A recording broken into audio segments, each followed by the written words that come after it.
Hello friends, welcome to BCYA visually challenged youth association for education. ఈ యొక్క క్లాస్లో మనం నౌన్స్ అనే టాపిక్ మీద మనం ఎర్రర్ డిటెక్షన్ క్లాస్ అనేది స్టార్ట్ చేశాము. ఈ ఎర్రర్ డిటెక్షన్ క్లాస్లో మనము ఒక 4 రూల్స్ డిస్కస్ చేద్దాము.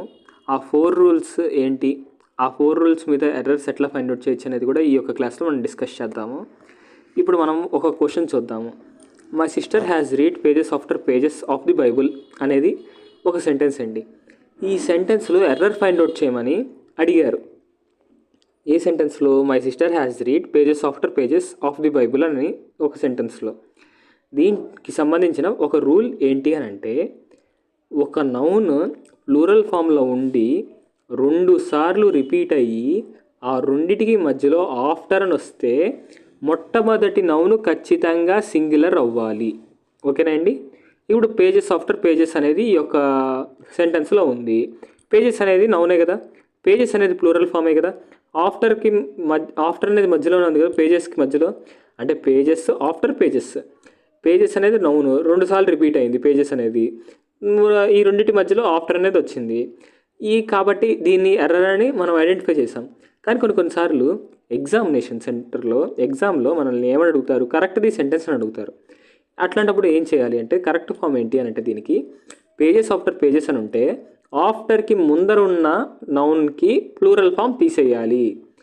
సింగులర్ ఫామ్ ఉండాలి నౌన్కి, దాని తర్వాత ఆఫ్టర్ ఉండాలి, ఆఫ్టర్ తర్వాత ప్లూరల్ ఫామ్ ఉండాలి. అంటే ఎట్లాగా కొన్ని ఎగ్జాంపుల్స్ చెప్తాను.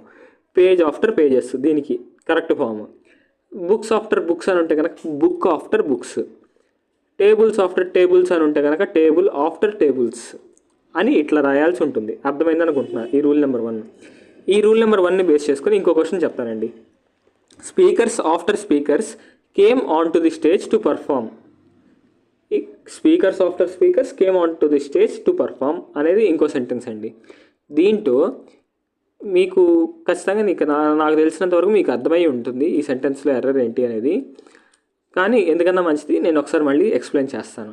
స్పీకర్స్ ఆఫ్టర్ స్పీకర్స్లో ఇక్కడ స్పీకర్స్ అనేది ప్లూరల్ ఫామే కదా. నేనేమని చెప్పాను?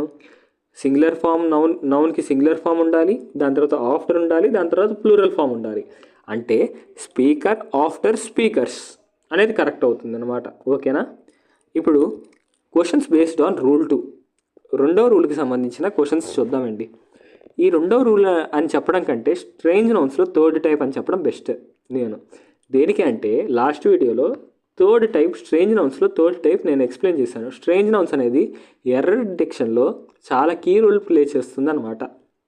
సో ఎవరైనా చూడకపోతే ఒకసారి వెళ్ళి చూసేయండి. ఓకేనా? లింక్ అనేది డిస్క్రిప్షన్లో ఇవ్వడం జరుగుతుంది, ఆ వీడియో లింక్ అనేది. ఓకేనండి? ఇప్పుడు ఈ స్ట్రేంజ్ నౌన్స్ అనేది స్ట్రేంజ్ నౌన్స్లో టైప్ 3 మీద మనం ఇప్పుడు ఈ ఒక రూల్ 2 అనేది డిస్కస్ చేస్తున్నాం. ఏంటి ఆ టైప్ 3 స్ట్రేంజ్ నౌన్ ఏంటి అని అంటే, ఒక నౌన్ అనేది సింగులర్ ఫామ్లో ఉంటుంది, అట్లానే దానికి సంబంధించిన మీనింగ్ కూడా సింగులర్గానే ఉంటుంది, దానికి ప్లూరల్ ఫామ్ ఉండదు, ప్లూరల్ మీనింగ్ ఉండదు, సింగులర్ ఫామ్లో ఉంటుంది. కాబట్టి ఆ నౌన్ ఖచ్చితంగా సింగులర్ వర్బ్ రావాలి. ఇటువంటి నౌన్స్ ఏంటి అని అంటే, ఎగ్జాంపుల్ చెప్తాను, అప్పుడు మీకు అర్థమవుతుంది బాగా. ఇప్పుడు ఆల్ఫాబెట్ అని ఉంది అంటే, మామూలుగా ఆల్ఫాబెట్స్ అని అంటాం, ఇంగ్లీష్ ఆల్ఫాబెట్స్ అని అంటాం. కానీ ఆల్ఫాబెట్స్ అనే వర్డ్ ఇంగ్లీష్లోనే లేదు. ఓకేనండి? ఆల్ఫాబెట్స్ అనేది లేదు. మనం ఏదో ఇంగ్లీష్ ఆల్ఫాబెట్స్ అని అంటాం, 26 ఆల్ఫాబెట్స్ ఉన్నాయని అంటాం. కానీ మనం ఏం అనాలి? కరెక్ట్ వర్డ్ ఏంటి? 26 ఆల్ఫాబెట్ అనే అనాలి.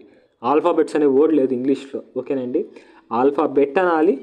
ఆల్ఫాబెట్ అనేది సింగులర్ కాబట్టి ఆల్ఫాబెట్కి ఏం రావాలి? సింగులర్ వర్బ్ మాత్రమే రావాలి. ఓకేనండి?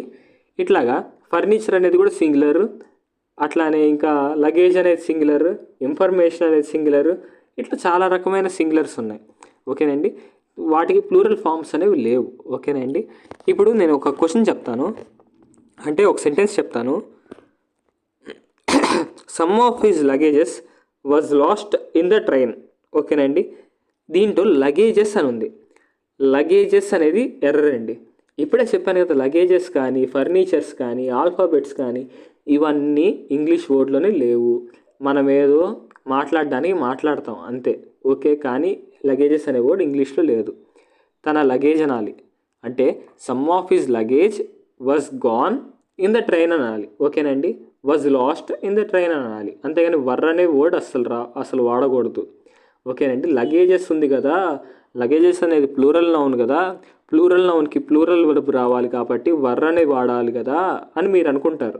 నేనేమని చెప్పాను, లగేజెస్ అనేది ప్లూరల్ అయి ఉండొచ్చు, కానీ ఆ ప్లూరల్ అయి ఉండొచ్చు అని మీరు అనుకుంటారు, కానీ అది అసలు ఫస్ట్ ఇంగ్లీష్లో ఉందా అనేది కూడా ఆలోచించాలిగా. ఇంగ్లీష్ అనే లాంగ్వేజ్లోనే లగేజెస్ అనే వర్డే లేదు. ఓకేనా అండి. లగేజెస్ అనే వర్డ్ లేనప్పుడు మీరు అది ప్లూరల్ అని ఎట్లా ఆలోచిస్తారు? కాబట్టి లగేజెస్ అనేది లేదు కాబట్టి లగేజ్ అనే ఒక్క వర్డ్ మాత్రమే ఉంది. అదే మనం ప్లూరల్గా వాడుకుంటాం, అదే మనం సింగులర్గా వాడుకుంటాం. అట్లా అని మ్యాక్సిమం 99% కేసు ఖచ్చితంగా అది సింగులర్గానే వాడాలి.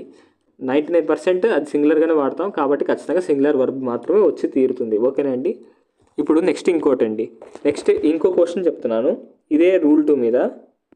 The furnitures had become old and rusty అనేది ఇంకో సెంటెన్స్ అండి. దీంట్లో ఎర్రర్ ఏంటి? ఇందాకే చెప్పాను ఫర్నిచర్కి ప్లూరల్ ఫామ్ లేదు అని. ఇక్కడ ఫర్నిచర్స్ అని ఉంది కాబట్టి ఇదే ఎర్రర్. దీన్ని కరెక్ట్ చేయాలంటే ఫర్నిచర్స్ బదులు ఫర్నిచర్ అని రాయాలి. ఓకేనండి, అర్థమైందా? ఇది రూల్ 2 అండి. రూల్ 2 మీద క్వశ్చన్స్ ఎట్లా అడగచ్చు. నెక్స్ట్ రూల్ 3 మీద క్వశ్చన్స్ ఎట్లా అడిగే ఛాన్సెస్ ఉన్నాయి అనేది చూద్దాము. ఇప్పుడే మా డైరెక్టర్ కూడా చెప్పాడు రూల్ 2 మీద 2 ఏంటి ఒక 4 అన్నా ఎక్స్ప్లెయిన్ చేయమని. సో ఇప్పుడు మనం థర్డ్ సెంటెన్స్ అనేది డిస్కస్ చేద్దాం. థర్డ్ సెంటెన్స్ ఏంటి అని అంటే, the sceneries of Kashmir was very charming అని ఉంది. ఏంటండి? The sceneries of Kashmir is very charming అని ఉంది. ఓకేనండి. ఇక్కడ సీనరీస్ అనే వర్డ్ కూడా ఖచ్చితంగా సీనరీ అనే ఉంటుంది, అంతేగాని సీనరీస్ అని ఉండదు. ఓకేనండి, సీనరీ అనే ఉంటుంది, దీనికి ప్లూరల్ ఫామ్ లేదు. ఓకేనండి, ఇది సింగులర్ కాబట్టి ఖచ్చితంగా సింగులర్ వర్బ్ మాత్రమే రావాలి. ఓకేనండి. ఇప్పుడు నెక్స్ట్ సెంటెన్స్ చూద్దాము. Bobby learnt the alphabets at the age of 2 అని ఉందండి ఈ సెంటెన్స్లో. నేను మీకు స్టార్టింగ్లో చెప్పినట్టున్నా ఆల్ఫాబెట్స్ అనే వర్డ్ లేదు ఇంగ్లీష్లో అని, ఆల్ఫాబెట్ అనే ఉంది. Bobby learnt the alphabet at the age of 2 అనాలి. ఓకేనండి, ఆల్ఫాబెట్ అనాలి. మనం అనడానికి ఇబ్బందిగా ఉన్నా కానీ గ్రామర్ నాకు కొంచెం అట్లానే అనిపిస్తుంది. ఇటువంటి చోట్లనే చాలామంది ఎర్రర్స్ డిటెక్ట్ చేయలేకపోతూ ఉంటారు. ఓకేనండి. ఇప్పుడు మనం రూల్ 3 మీద ఎటువంటి ఎర్రర్స్ అడగచ్చు అనేది చూద్దాం. ఈ రూల్ 3, రూల్ 4 అనేది మన విజువల్లీ ఇంపేర్డ్కి కానీ బ్లైండ్కి కానీ కొంచెం టిపికల్గా ఉంటుందండి. అంటే చాలా హార్డ్గా ఉంటుంది ఎర్రర్స్ ఫైండ్ అవుట్ చేయడం అనేది. మ్యాక్సిమం ఈ రూల్ 3 మీద కానీ రూల్ 4 మీద కానీ మనల్ని ఎర్రర్స్ అడగకపోవచ్చు ఎగ్జామ్లో. ఒకవేళ అడిగితే కనుక మనం చాలా ఇబ్బంది పడవలసి ఉంటుంది. ఓకేనండి. ఈ రూల్ 3లో మనకు దేనికి ఇబ్బంది పడాలి అనేది ఇప్పుడు నేను ఎక్స్ప్లెయిన్ చేస్తాను. ఈ రూల్ 3 మీద ఎర్రర్స్ దేనికి ఇంత డిఫికల్ట్గా ఉంటుంది అని అంటే, ఇక్కడ నేను మీకు ఒక క్వశ్చన్ చెప్తాను, అంటే ఒక సెంటెన్స్ చెప్తాను, దీంట్లో ఎర్రర్ ఫైండ్ అవుట్ చేయండి ఒకసారి. ఏ 5-man committee was look into the matter అనేది సెంటెన్స్ అండి. దీంట్లో ఎర్రర్ ఫైండ్ అవుట్ చేయగలుగుతారా? దీంట్లో వినడానికి అయితే అసలు ఎర్రర్ లేదు, కానీ చూడడానికి అయితే కనుక ఎర్రర్ ఉంది. అది ఎట్లాగా? 5 menకి మధ్యలో ఒక హైఫన్ ఉంది. అది మనకి స్క్రైబ్ చదువుతాడా? చదవడు.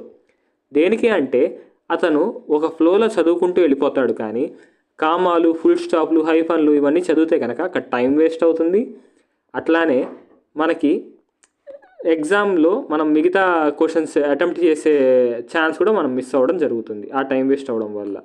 కాబట్టి తను ఇవన్నీ చదవకుండా వెళ్ళిపోతాడు. ఆ స్క్రైబ్ అనే దగ్గర మనకి ఇబ్బంది అవుతుంది.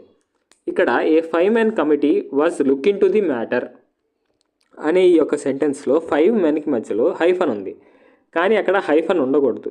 ఒకవేళ హైఫన్ లేకపోతే కనుక ఆ సెంటెన్స్ కరెక్ట్ అయిపోతుంది, కానీ ఇక్కడ హైఫన్ ఉంది కాబట్టి ఆ సెంటెన్స్ ఎర్రర్ అండి. ఓకేనా. ఇక్కడ హైఫన్ ఎప్పుడు వాడచ్చు, ఎప్పుడు వాడకూడదు అనేది ఇప్పుడు మనం నేర్చుకుందాము. 5 పక్కన హైఫన్ ఉంది. హైఫన్ పక్కన ఎప్పుడన్నా కానీ సింగులర్ మాత్రమే ఉండాలి, సింగులర్ నౌన్ మాత్రమే ఉండాలి. ఇది రూల్ అండి.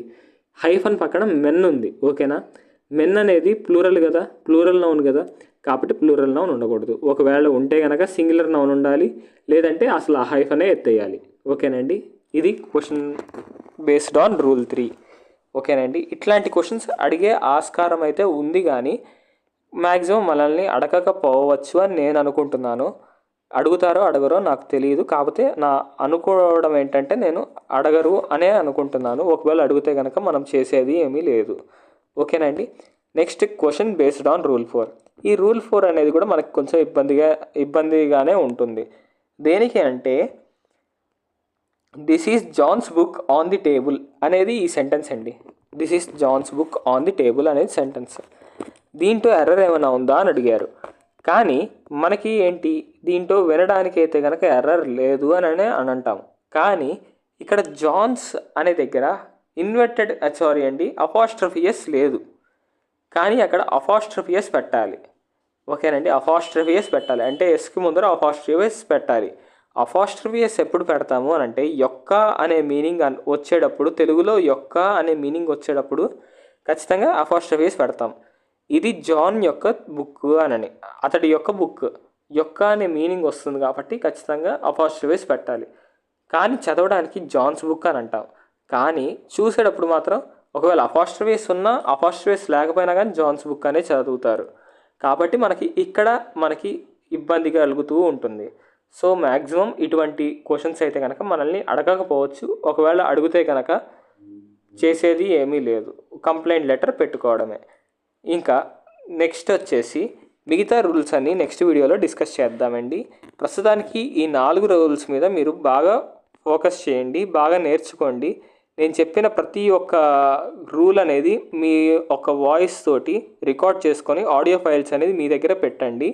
రోజు 1-2 సార్లు వింటూ ఉంటే కనుక ఖచ్చితంగా మీరు ఇంగ్లీష్ నౌన్స్ అనే ఈ యొక్క ఎర్రర్ డిటెక్షన్ యొక్క బారి నుండి బయటపడే ఛాన్స్ ఉంటుంది.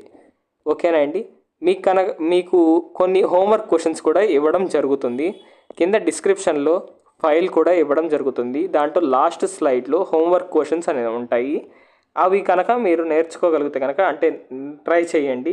ఈ రూల్స్ మీదే మీకు ఇవ్వడం జరిగింది. ఫస్ట్ 2 రూల్స్ మీదే ఈ ఒక హోంవర్క్ క్వశ్చన్స్ అనేది.